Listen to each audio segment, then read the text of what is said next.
Ladies and gentlemen, welcome back to another Sales Hacker webinar. And in this webinar, we're going to talk about how to use sales triggers to close more deals faster. We have a phenomenal panel today for you. We're going to move into the next coming slides and introduce everyone.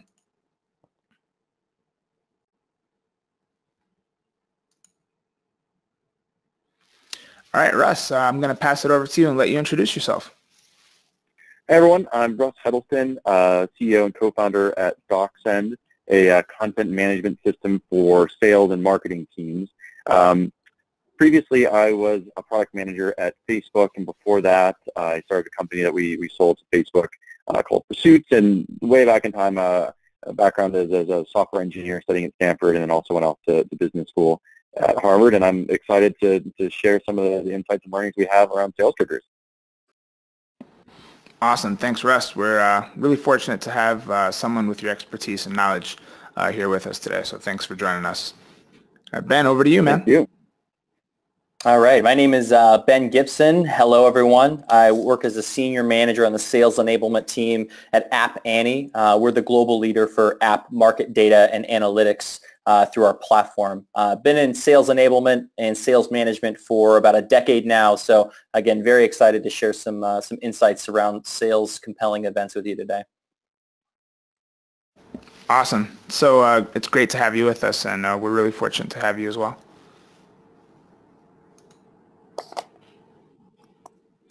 All right, and just a little bit about myself. I run digital marketing at Sales Hacker. I used to run SEO and inbound marketing and content at places like Pipedrive and GoSkills. I have an agency background, and I just really love to be at Sales Hacker because it really is the really first time that I have a chance to really put my own kind of strategies in place and see them turn out rather than just being a channel owner at a smaller brand. So this is a great place for us, and we're really happy with where we're at this year. All right, so the agenda for today, we're going to go through understanding how sales has changed, identifying and leveraging sales triggers, creating your own compelling events, and then scaling a data-driven sales process. So I'm really excited, and without further ado, let's just dive right in. Russ, over to you, man. How and why has sales gotten so complex? Yeah, I'd be happy to talk about this one. So we're going to flip forward here. Everyone knows that sales has changed a lot. In the last few years, it feels like every year sales is changing even more. It's fun to look at just a few of the numbers around, like when we say sales is changing, like how is it changing? So one of the main things, like the first point on this slide, just the number of stakeholders involved, and it's going up over time. So it's not just everyone going crazy. Like there are more people involved in these things over time. And the number of people involved, well, 2 points. One is that it's kind of outside of your control as a salesperson, how many people are involved. The number of people involved are the number of people involved. The bad news is that the more people that are involved, the higher likelihood of the deal not going through just because of organizational complexity. So a couple other stats from CEB. One is that the likelihood of closing a deal falls by 50% from 81% to 31%. When you increase the number of stakeholders from 1 to 6. So think about that. You got one stakeholder, there's one person who's, I can sign it, I can buy it. If you go from 1 to 6 stakeholders who have to be involved, your percent chance of winning that deal goes from 81% to 31%, which is kind of crazy. And the average length of the deal cycle is also increasing over time. So in the last 2 years, it's gone up by 24%. And if you're the person working on that deal, it's not really a good thing, but it's just good to be aware of and to know about. That's the first step in being able to deal with the new world that is sales. And the last point here, just getting a response, just getting people to pay attention, getting on their calendar. So this one's from HubSpot, where 38% of salespeople surveyed say that they are having a harder time getting a response from prospects than they did 2 to 3 years ago. So just some kind of like background numbers. I mean, I know a lot of the salespeople we work with, everyone says, man, it's rough out there, and it's nice to know that you're not going crazy. In fact, it is getting a little more difficult. And Guy, Tom, and Ben, if you have any thoughts on these things as we're jumping through, like please pile on. One of the things that, my background, again, being as a software engineer, like I've never actually been in sales, although as a startup founder, you're kind of in sales. And I help run our sales team at DocSign today, so I've learned a lot about it. And in the olden days, from talking to people, especially if they're been in sales for a long time, there's like this kind of notion that back in the good old days, there was one person and they had the budgets and they had the authority, and then they came to you and they said, I've got this problem, and then you explained how you solved it, and then they paid you. And so it was linear, it was repeatable, it was limited scope, and it was like very clear who did what and like what the criteria was. And like that's kind of like the dream as a salesperson. You're like, oh, that's great. Like everything makes sense. I can explain what we do and why it matters, and then you sign. But that's really not how things are evolving. It's not how they work today, and I don't think going forward it's ever going to get back to that state. So coming back to those stats from a couple of pages ago, the buyer really owns their own journey now, and it's not a linear process. So a couple of the themes that are coming out of this is like it's consensus-based now, which is, as a salesperson, not great. That's just what you're dealing with. It's personalized. So there's the whole account-based marketing, account-based sales movement, which is really has arisen as a way to like deal with this new scenario. So everything is personalized. It's always a market of one. Every prospect that you're selling to needs to feel like they are the most important thing on the planet to you, and you, as a salesperson, or a resource is going to help them help their company. And then also, when the buyer owns their own journey, there's an undefined scope. So sometimes there are divergent goals. Again, there's like 6.8 stakeholders. Like they all want different things. Who has the budget? Is it your budget? Is it their budget? Like, how do we figure this out? And just navigating this whole thing is just objectively more difficult than it used to be. And so that's why sales triggers are so important, and that's why we're going to jump into it.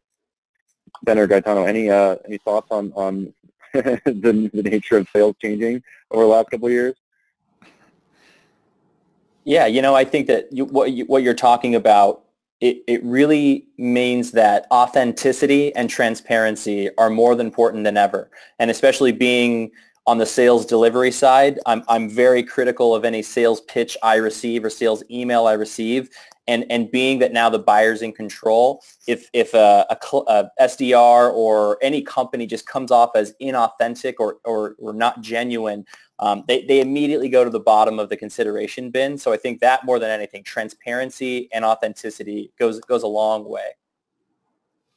Yeah, and they've got to understand your problems and your pain points, and like really be able to speak to them well and make you feel like they understand you. Otherwise, it's not worth your time, because they're just reaching out cold in the dark, and it's probably not going to be a good use of your time. Exactly. Yeah. Awesome.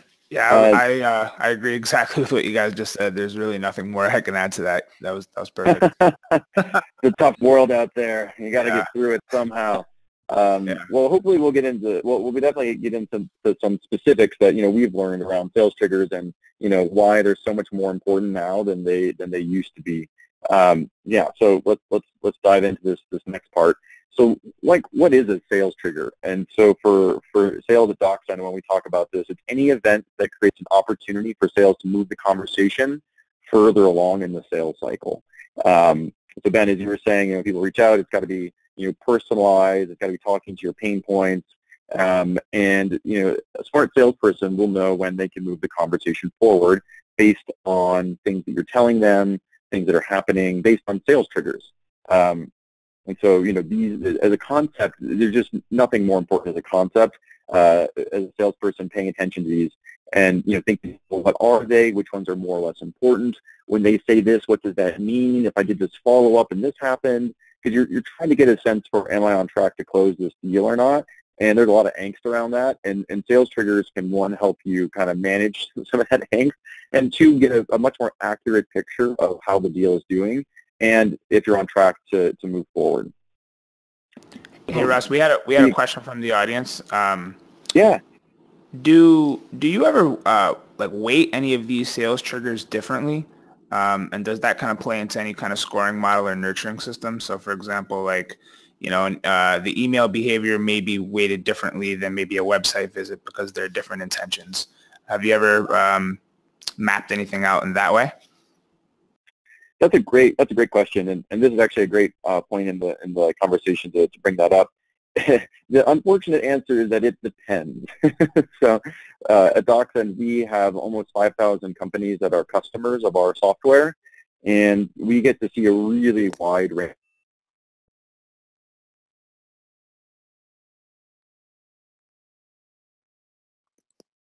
Is their buying process, and depending on how that differs, like media sales, for instance, is really different than what App Annie does, and in selling data to these companies. And so there are different sales triggers that matter more or less for that. I'd say one of the most important dimensions to think about this on is how transactional is the sale, and also like how many people are involved in the buying process. So yeah, the key, though, to the effective sales triggers is that they leverage both buyer behavior and intent. So you're trying to take a look at what's their behavior and what does that tell me about what they're going to do. And so, yeah, again, it could be maybe email opens is the most important thing, but email opens can be a pretty lowly, I think it should, in general, be weighted relatively low in terms of a sales trigger. Someone opens my email 5 times, like, I don't really know how that changes my behavior. Content interactions, though, for instance, like if you send them a proposal and they read through it and they forward to the decision maker and they read through it, like, that's great. If they don't, after that big pitch you went in, they ask for a business case, you send it over to them and no one reads it, you're in trouble. That's definitely not good. Yeah, sometimes it's great, like if you can see people have already read content on your website, they've already gone through a case study or some other information. That's another thing that people use DocSend for. So like in our system, if someone has already read through case studies on the website and I see that ahead of a call, or our team sees that ahead of a call, it's great. It means they're much more educated and we can start the conversation not at square one. Like we're already a couple steps into it and we can assume a baseline of knowledge. And if there's not a baseline of knowledge, that's also good because you don't want to jump into some advanced concepts and kind of leave them behind. But there are also other types of sales triggers around, certainly social media posts. So if people are talking about your category or they've got a problem with their existing vendor, like that's great. You know who to reach out to. That person's probably going to be a more likely champion than someone who doesn't have a big pain point, and it can really help you circumvent a lot of things. There's some other things that are obvious around, like, financial changes, like quarterly earnings. Like if you're selling into public companies, there's a lot of information in their quarterly earnings reports around their own initiatives. So, like, as a salesperson, that's great. You can call up, some senior person at the company and say, great earnings report yesterday. Like, this is an initiative for you guys. Like, here's what I can do to help you with that. Yeah, you just already came in, like, about their business. Like, that's just really good data to leverage. Software reviews are great as well, especially if you see people commenting around or reviewing other systems or solutions. It gives you a leg up in terms of understanding what's in their tech stack. This is a little bit more relevant for if you're selling software, but it is relevant in a lot of other industries as well, in that there's information out there about what's going on with various of your prospects and what they're using today, and then if you're going to come in with a pitch, how you can make your pitch much more tailored to their specific scenario. That's awesome. We have another question from the audience real quick, and it says, do you track mergers and acquisitions as well for triggers? Not sure exactly. Well, it's a negative trigger. Yeah. We definitely had some companies that are, I'd be curious to hear how that goes for you, Ben. But if a prospect is like in the middle of the buying process for DocSend for their sales and marketing team and they get acquired, more often than not, they want to freeze budget. And so it actually just delays the conversation. Then when they pick it back up again, there's a whole new set of stakeholders involved. So it kind of resets the thing.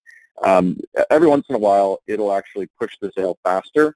And so if we catch wind that they might get acquired, we go to our champion inside the company. We say, hey, if you guys get acquired, here's probably what's going to happen. You should probably get this purchase done before that, because your sales team is still going to be like churn along. That's not going to make a big difference for you that you've been acquired, and you want to be using DocSend, so let's get it done now. But more often than not, it's a negative thing. Ben, does that happen to you guys very often? Yeah, same. It often, puts a halt to the sales process as you now have, budgets in questions, priorities in questions. So, and being it around data and the sensitivity that goes with that, it definitely halts the process quite a bit. Mm-hmm. Yeah, definitely. One of the last ones on here is just internal changes. And I can't stress how important it is to keep track of who is like inside the company and who those 6.8 stakeholders are. And if someone new comes into the conversation, or they just hired a new CMO, or the CMO just left, these might be good or bad things. I think change like this is usually bad unless you keep on top of it, that it's outside your control. So you just better be aware of it. And it can be good, actually, if you have a new leader come into the organization. People are much more likely to buy new things or make big changes when they come into their role. So, if you don't pay attention and you don't see that happens, that can be a big risk for you as a salesperson.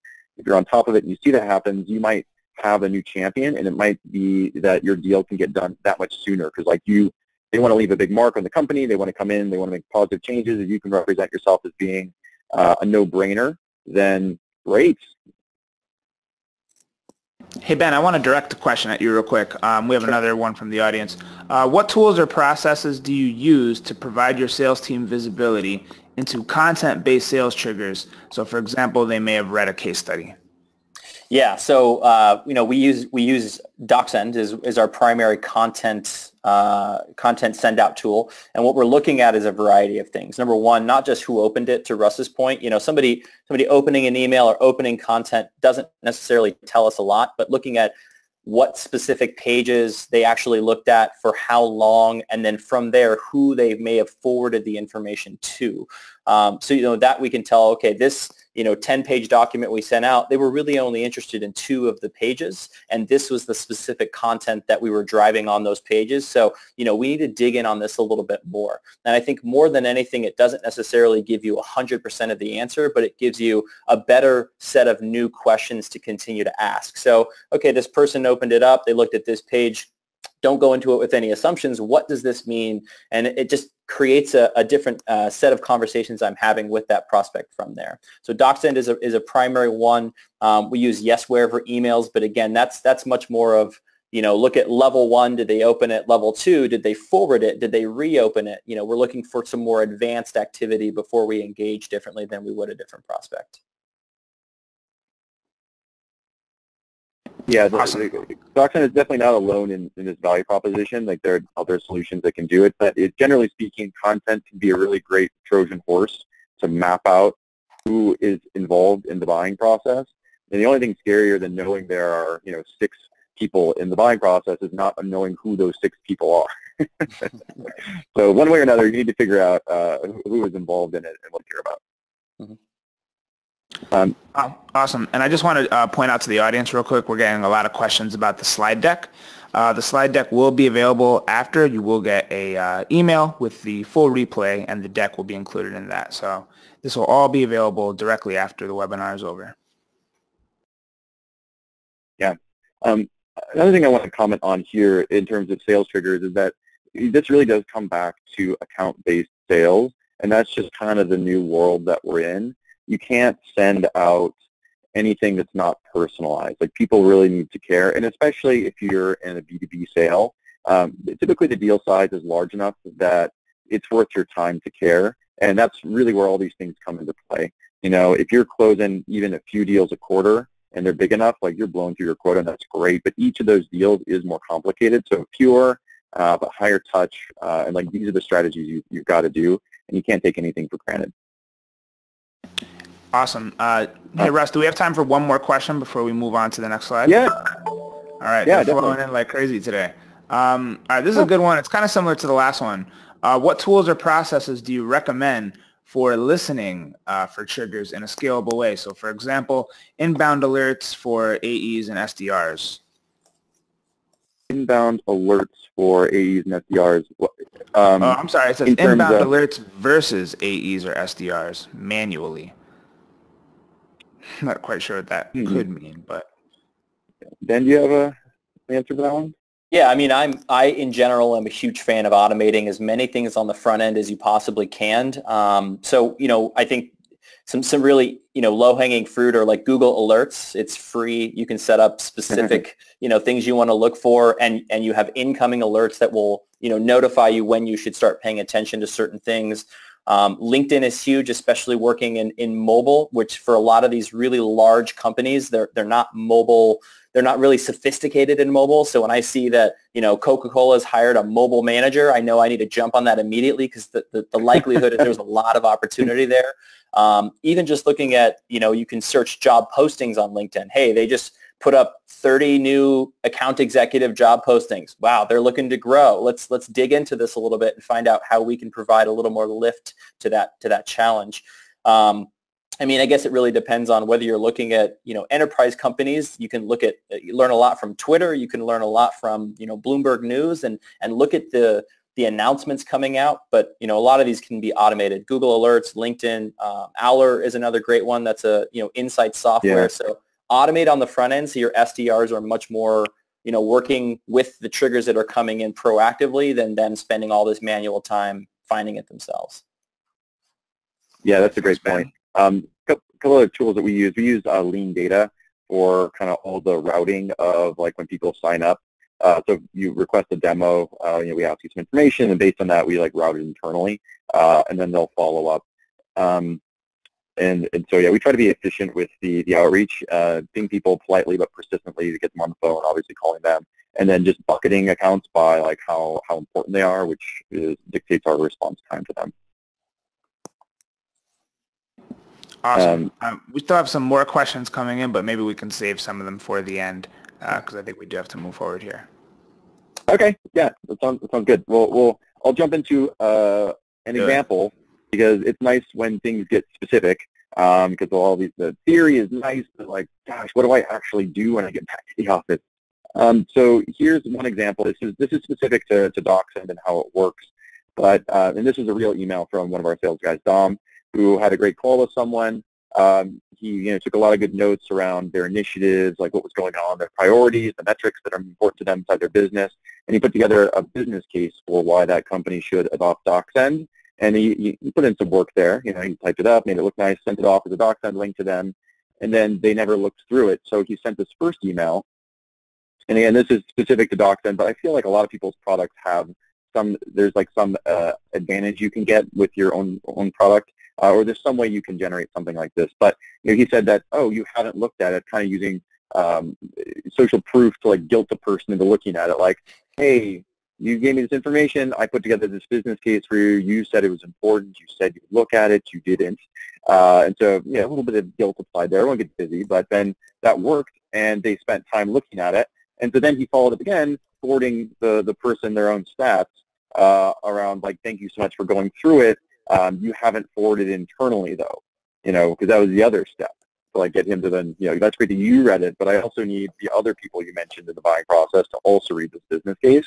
And so it's just staying on top of it. It's a good example of a sales trigger. And this is just a lot better than like I haven't heard back 1 week later, and so I send them a note like, hello, you said you'd respond to me and you haven't.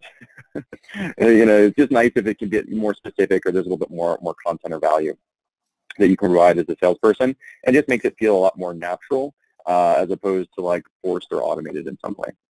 But there are just so many different types of examples like this. It's just one specific example around how to use a sales trigger. Great. So Ben, I think I can turn it over to you at this point to cover the last 2 agenda items.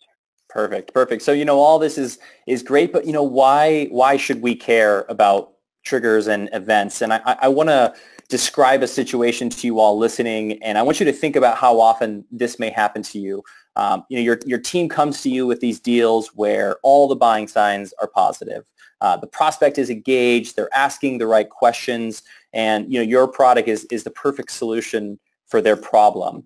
And at the end of the day, nothing happens. Nothing happens with the deal. Just can't get it across the finish line in spite of all these things. And what happens is you didn't even lose to a competitor. You just lost to the status quo. So the client chose to do nothing rather than fix their problem. So what's wrong? What's happening here? And more often than not, it means that you didn't have a compelling event tied to this deal. And, this sounds really simple. Conceptually, it is. But to nail it in practice, it takes really deliberate systems. So, what I'd like to go through really quickly is just, what is a compelling event? Second, how do we use it? How do we leverage it, uncover it? And then how do we build a data-driven process to incorporate these compelling events into your sales process for every prospect that you're working with? Really, at the end of the day, your compelling event is answering one very important question, and that's why now? So it takes your product from a nice to have to a must have, and most importantly, a must have right now. It's great if a client thinks that your product, your solution is fantastic for a later date. That doesn't pay the bills today.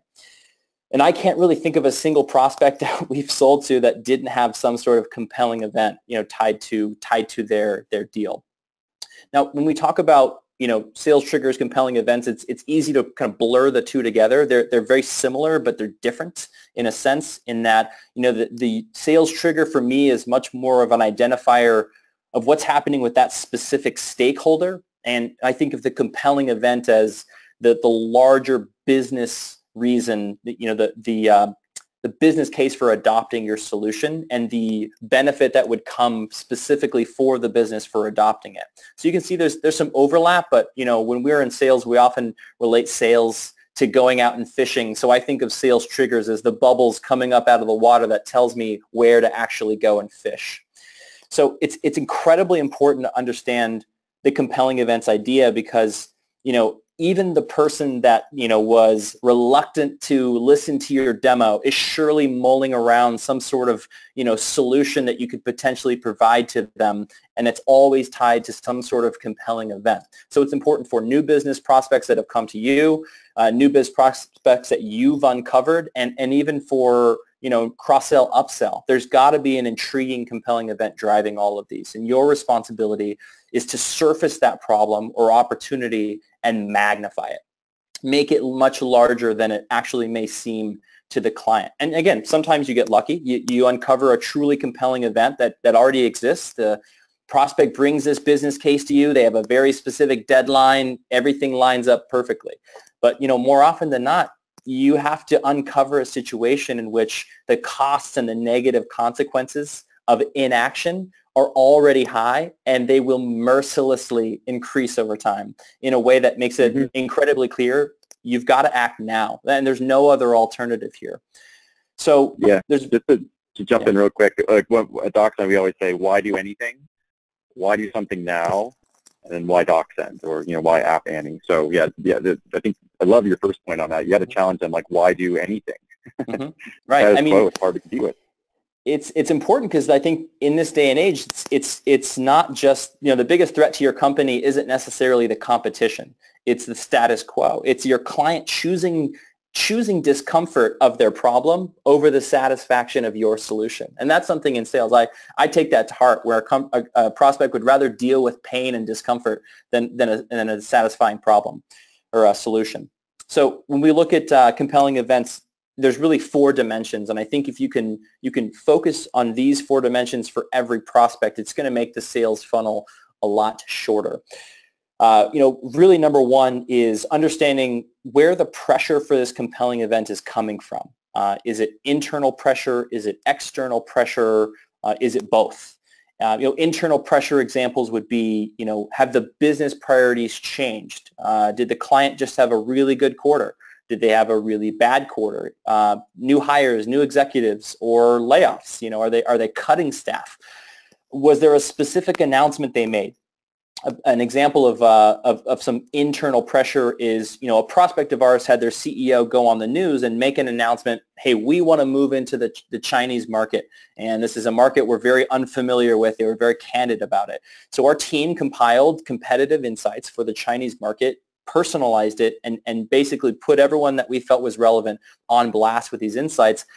And we really positioned it in a way like we were already starting to work on the project for them, which I think is really critical in this new sales environment. And they responded accordingly. They responded as if we already were working on the project together and were able to use those insights to move the deal forward before we even, had an offer letter on the table. So I think just making it extremely relevant and catching those pressures that are just making announcements out there. That's one. Internal pressure, external. Oh, sorry. Go ahead. I was going to say, I love that example because you're making it so hard for them not to work with you in that instance. Like they've already committed themselves to a particular strategy, and you have positioned yourself as the required element to execute on that strategy. So it's almost like a fireable offense for not working with that. Like they can't afford not to work with you at that point. So that's just I love that example. Right, exactly. And I think that, a lot of people would say, well, gosh, that seems like a lot of work up front. Well, I mean, once you sign the deal, isn't that how you're going to work with the prospect anyway? So why not get a head start on this, have a higher chance of closing the deal, and set yourself up for a better position to cross-sell, upsell, and get more LTV out of this client? So internal pressure, external pressure, are there pressure from stakeholders, regulatory agencies? When I was in solar, this was our big compelling event because legislation changed all the time. So there was constant initiatives to lock in this price now before regulations change. But that'd be some examples of external pressure. Really the second dimension would be, is the pressure expected or unexpected? There's a lot of businesses that have seasonality that you can anticipate upcoming compelling events, or sometimes it's unexpected. Maybe there was a sudden shift in regulation that we couldn't have foreseen that's now creating this urgent situation to move. We talk a lot about the business, but there's also a personal impact, and that's really the third dimension, is that how does this deal or this compelling event impact this champion or your economic buyer that you're working with? Are they trying to get promoted? Some of the easiest deals we've ever closed was because we had a hungry manager that was looking for a director title to slap on, and they were very incentivized, to help move this thing along. Did your champion, personally commit themselves to specific results or to a specific, solution end date? And that's where a lot of the times, a new hire coming in is big because they want to put their stamp on the company as quickly as possible. And then lastly, if you wanted to add something in there. Yeah. Oh, cool. So lastly, and this is, I think, the thing that doesn't get leveraged nearly as much, is the consequences of inaction.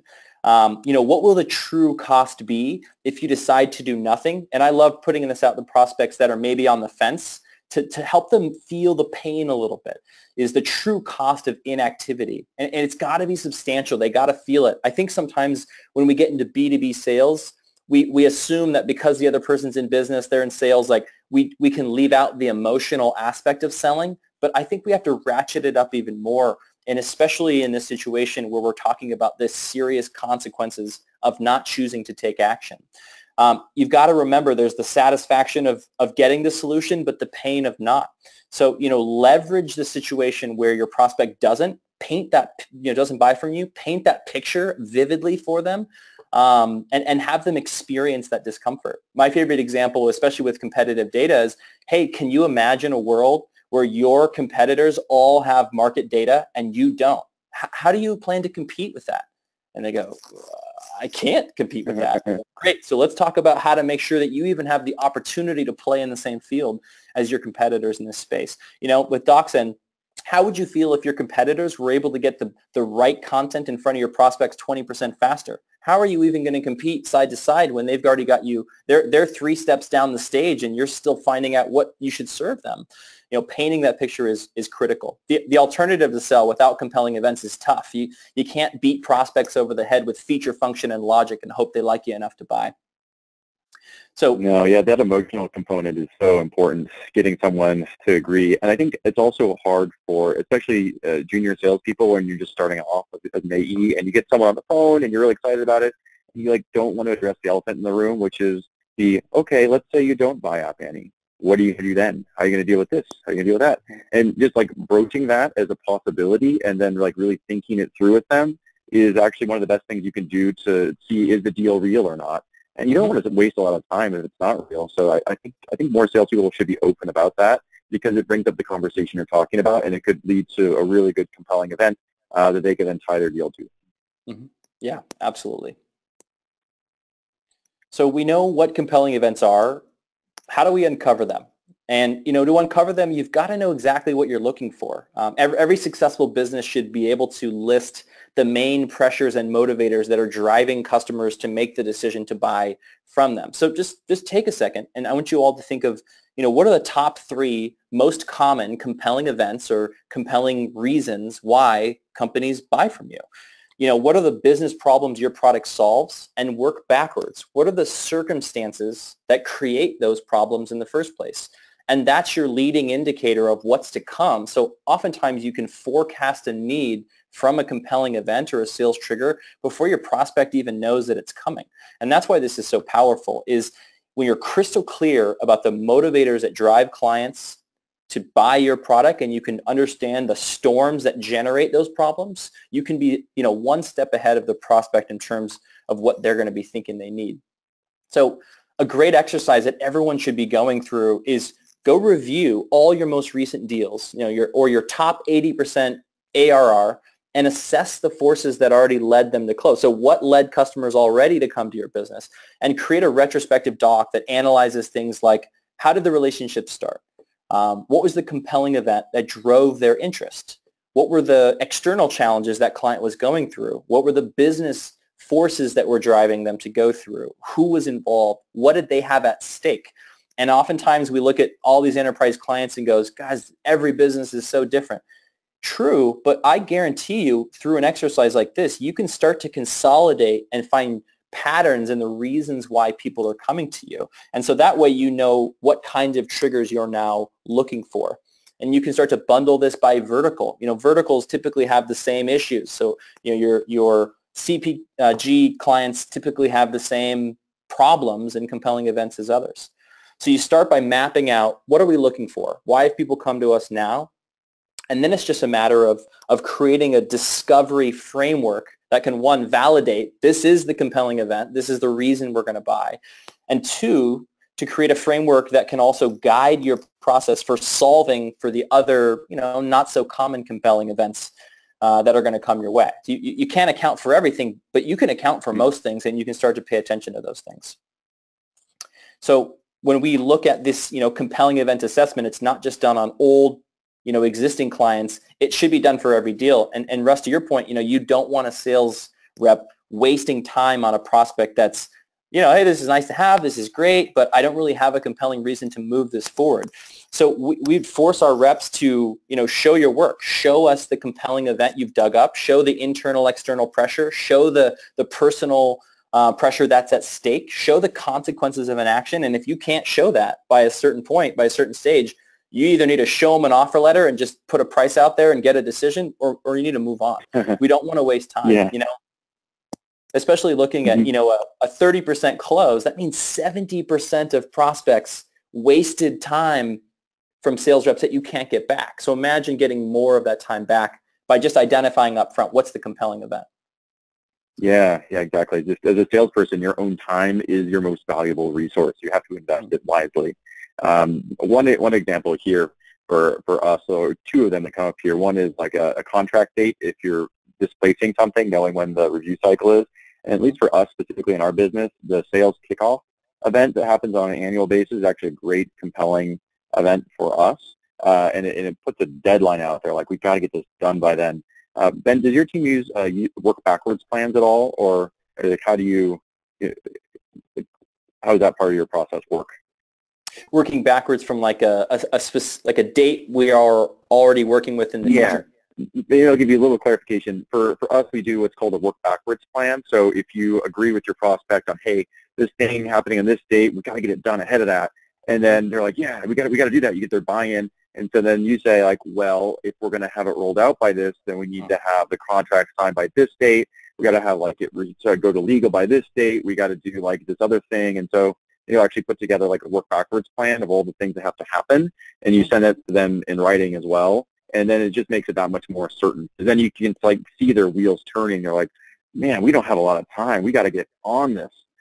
You guys document that as well, though, once you identify that compelling event? Absolutely. Especially as we've moved into more mature enterprise clients, we have seen that procurement and legal can bog things down like no other.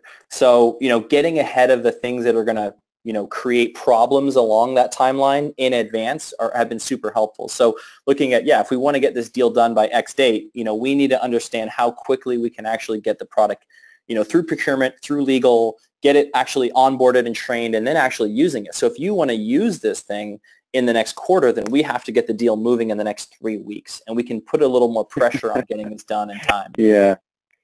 Yeah, absolutely. So we talked about, tools. Oh, sorry, go ahead. Oh, no, I was just going to say anything else to add on this one before we move on? Yeah, just wanted to say, we talked about the tools a little bit. Again, huge fan of automating Google Alerts, LinkedIn Alerts, Owler, SEC filings like you talked about, being on these calls. Obviously, I'm biased to our own app market data with App Annie. We can see compelling events not just happening in real time, but you can pull a lot of forecasting of compelling events from trends in all data that you're looking at, whether it's financial, market data, whatnot. And I just want to say one last thing on uncovering events versus creating compelling events. I'm a believer the most important compelling events are those that are uncovered rather than what we'd consider like manufactured. Some forced compelling events can oftentimes be quarter end, year end, short-term price promotions. And look, do these things work? Absolutely. Every quarter, without fail, somebody's heavily discounting something to get the deal closed by quarter end, or some people have to spend money by year end or they lose it. Again, those things definitely work, but I'm not banking my business on those tactics. I feel like I'm always in a weak position in those things, and I feel like it's losing long-term strategy. So instead, I want to focus my energy on uncovering compelling events. So my sales process is spent attacking prospects' problems rather than trying to, build $1 billion business by exclusively giving heavy discounts every end of quarter or whatnot.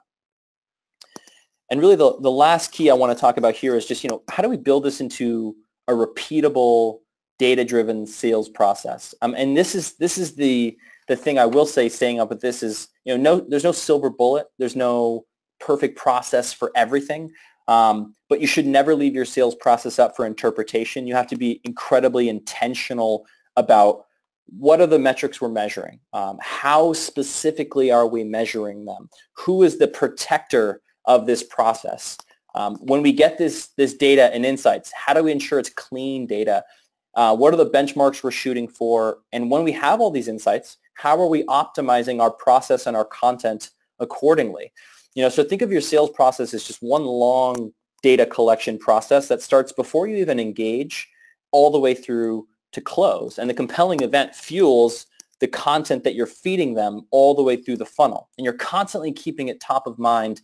I always say that you're promoting your solution like you're the Don King of SaaS. You're constantly keeping it top of mind for prospects, again, making them feel the emotion of the good and the bad. So this is typically our process is we have our DocSend folders broken out by contents, like by stage in Salesforce.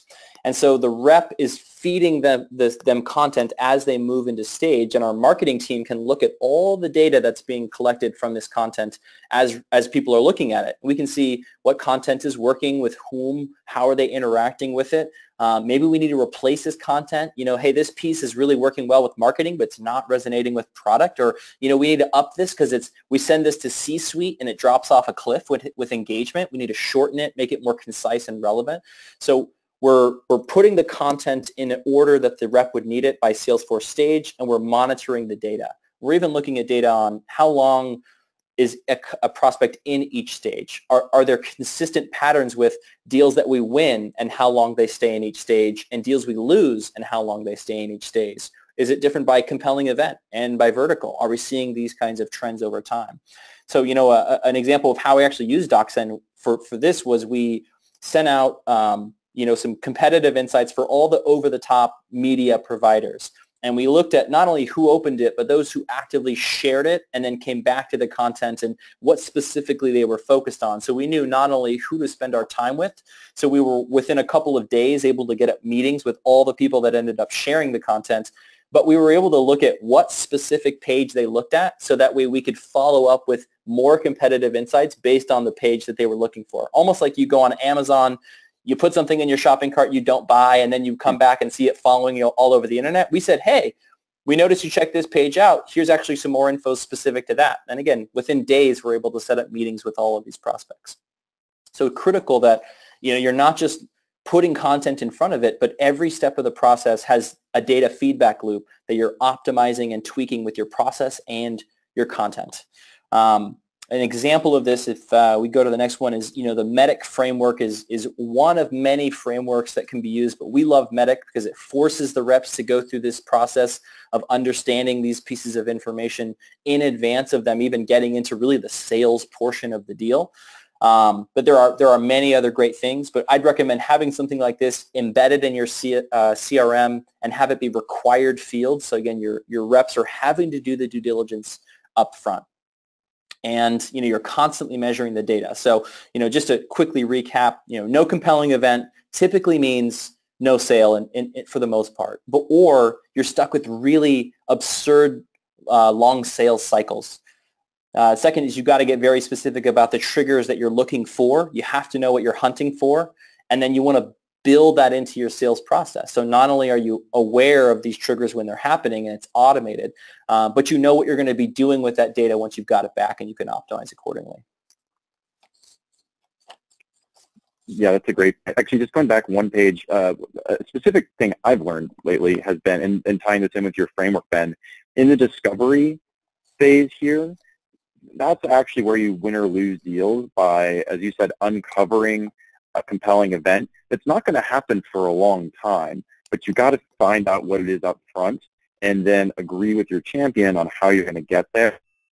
All the other sales triggers that you see are, like, as you said, little bubbles rising to the surface that might help you in the multi-threading process or in the proposal process, like moving the deal forward inch by inch. But in that discovery phase, that's when you really need to set up the compelling event, because it's something worth working towards, and you can agree on that timeline, and it really gives you the framework to get the deal all the way through.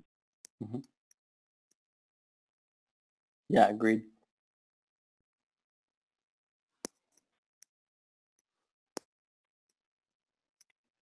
One point on the always look at the data. Yeah, I couldn't agree more. The more access to data you've got, and I mean, certainly App Annie's whole product is predicated on the value of data and what it can do for your business. But yeah, don't take anything for granted.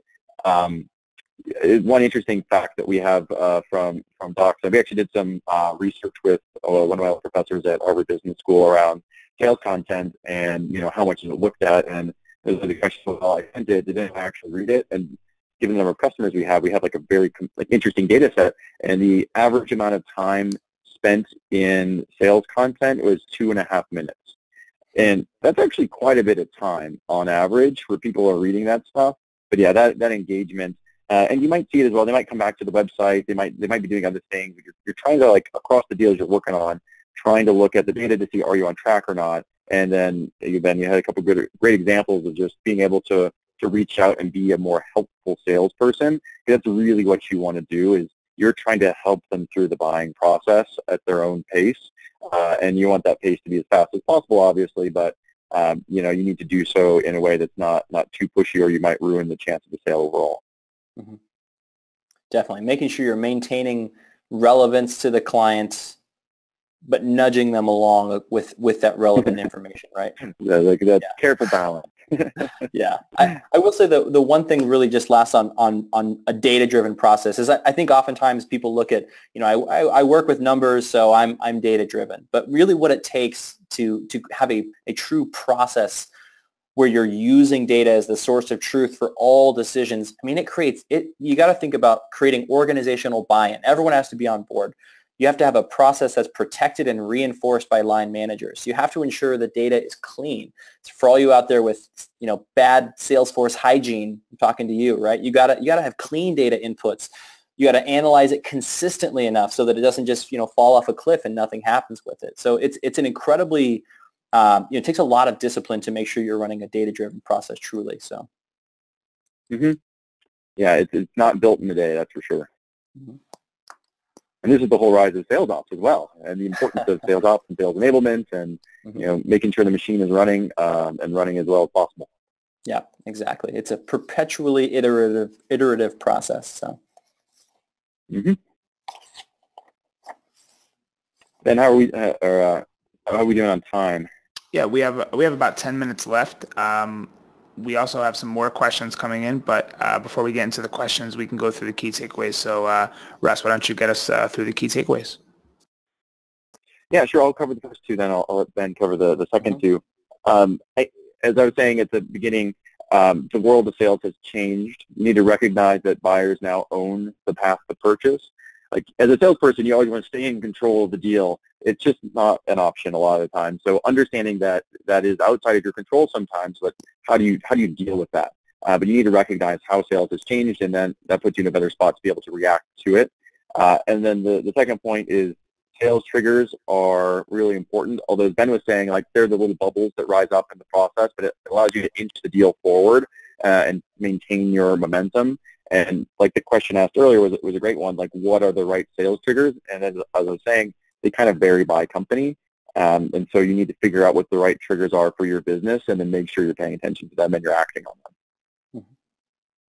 Yeah, and then obviously number 3, creating compelling events that accelerates the sales cycle. You're spending the right time on the right prospects with the right relevant information so that you're authentic in your approach, and that in this modern sales arena is really what's going to close business. And also, again, teeing it up in a way where we're not just here to close the sale, but we're here to extract lifetime value with these clients and grow their businesses together. So teeing it up in this way just helps in many different ways, not just from new business, but to cross-sell, upsell, and using data every step of the way to accelerate your process. And if you're not sure where to start, just ask yourself why we do this specific thing, and look at all the potential outcomes, throw some benchmarks on that, and just start measuring and go from there. So,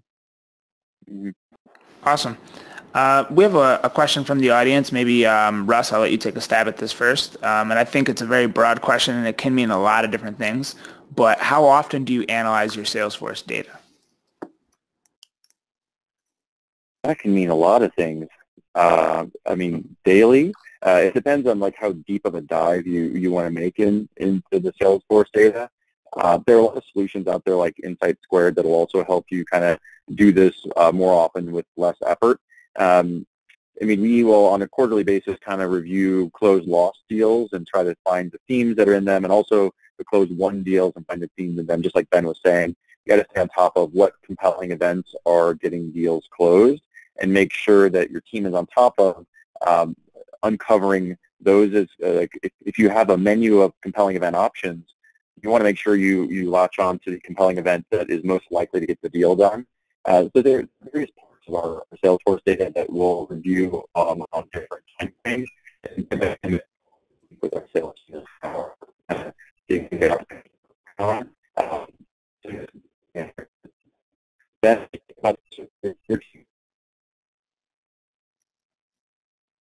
Just having trouble hearing you at the end there.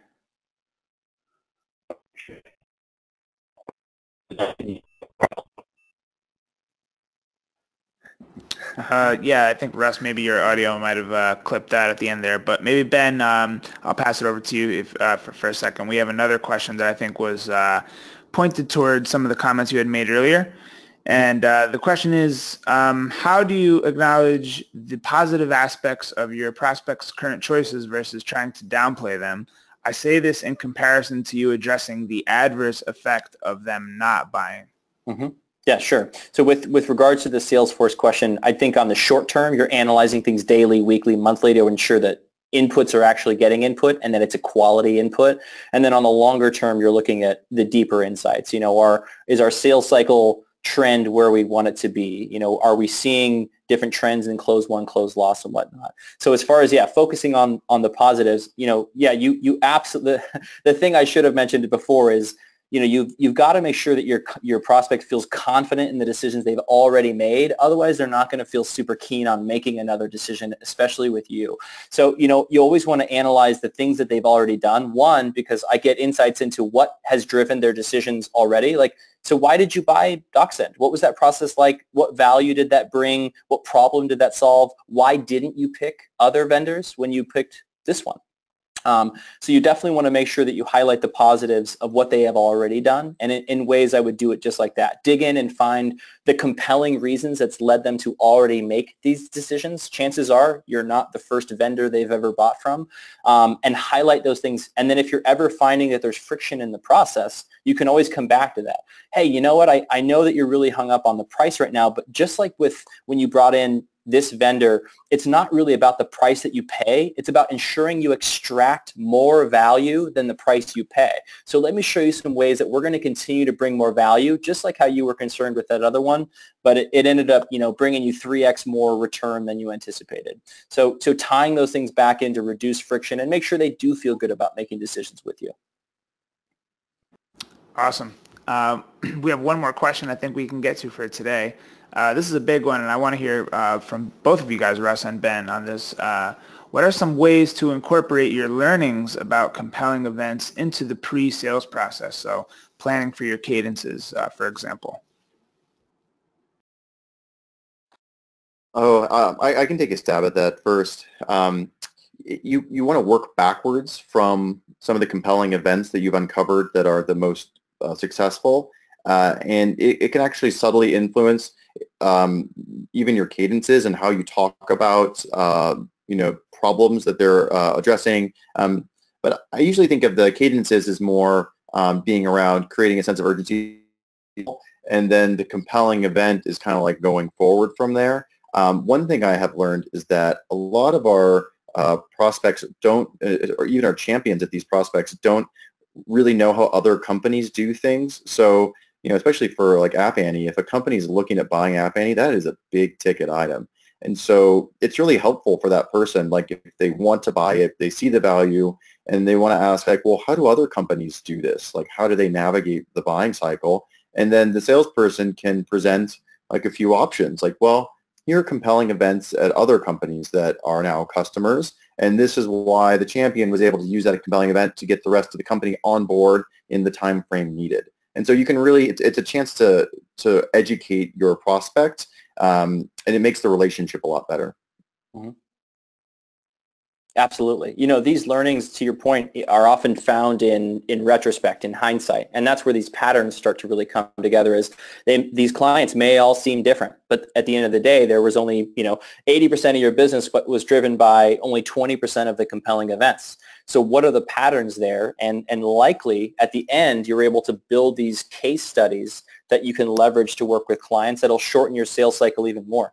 The one thing that, if I'm looking to bring on software myself, invariably that I'm asked is, who have they dealt with that's like us? And who have they dealt with that has this same problem and how did they solve them? And sometimes you can cut out most of the sales process just by saying, look, here's a client we served that was just like you or had the same problem. And here's exactly the path that we took, this blueprint for success to help you, incorporate this solution. And, then you're just painting the vision of what that solution is going to feel like for them. So I'd say a big part of it is translating these learnings into case studies to come back to your new prospects.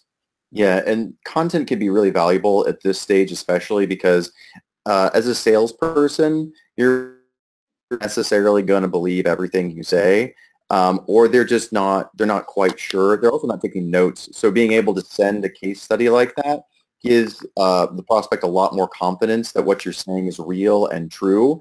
And even like this example company in the case study will stand behind that benefit. So you should definitely use the content as a salesperson and don't downplay the potential for it giving you more authority in the eyes of your prospect. Awesome. I love those tips and takeaways there, guys. So it looks like we just clipped the end. We're just out of time now. But before we sign off, Russ, why don't you let the audience know where they can find you, and then Ben, you can do the same. Great. Yeah, you can email me at rh@doxon.com, on Twitter at rhuddleston, and yeah, would be happy to hear from anybody. Great. You can reach me at bgibson@appannie.com. I know my Twitter link is there, though I often don't tweet, so feel free to reach out on LinkedIn or otherwise. Yeah, I'm kind of the same. Like Twitter, I'm like once in a while I'll just kill a little time, but I'm usually LinkedIn heavy myself. So yeah, thanks again, gentlemen. It was awesome having you on the webinar today, and we'll catch you next time. Have a good day. Peace. Thanks, Anna. Thanks.